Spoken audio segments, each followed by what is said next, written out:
जुळे सोलापूर भागातील गणेश नाईक प्रशालेत उत्तम शिक्षणाबरोबर विद्यार्थ्यांना सर्वार्थाने घडवले जात आहे। या शाळेतील मुले आपले व शाळेचे नाव भविष्यात निश्चितच उज्ज्वल करतील असे गौरवोद्गार सोलापूर श्रमिक पत्रकार संघाचे माजी अध्यक्ष व ज्येष्ठ पत्रकार दशरथ वडतिले यांनी काढले।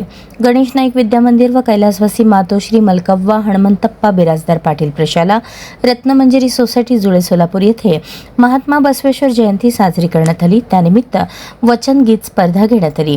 19 एप्रिल 2026 रोजी गणेश नाईक विद्यामंदिर येथे बसवेश्वर महाराज जयंती साजरी करण्यात आली। या प्रसंगी दशरथ वडतिले, विवेक विचार मंचाचे शहर संयोजक सिद्धांत बाबरे, ITI व्यवस्थापन समिती सदस्य प्रीती उडाणशिव, ग्रामीण बँकेचे माजी अधिकारी विश्वनाथ आमणे, गंगाधर पाटील, माजी विस्तार अधिकारी भांजे दसगोंडा, नागेश कुंभार, शाळेच्या मुख्याध्यापिका सुरेखा बिराजदार, संस्थेचे संस्थापक अध्यक्ष, कार्यक्रमाचे अध्यक्ष माजी आमदार शिवशरण अण्णा बिराजदार पाटील उपस्थित होते।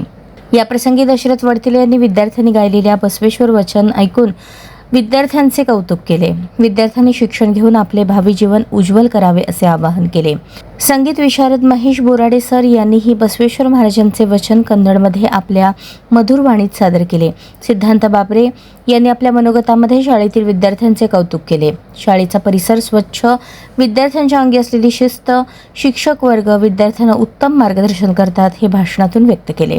कार्यक्रमाचे अध्यक्ष माजी आमदार शिवशरण अण्णा बिराजदार पाटील यांनीही आपल्या भाषणातून महात्मा बसवेश्वरांचे विचार, आचार आणि आपल्या वचनातून दिलेला संदेश आजही आपण अनुकरण करतो आणि त्याप्रमाणे वागतो असे सांगितले।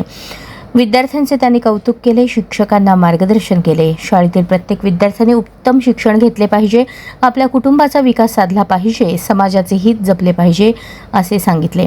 सूत्रसंचालन संतोष कुमार हिरेमठ यांनी केले। आभार सिद्धेश्वर पाटील यांनी मानले।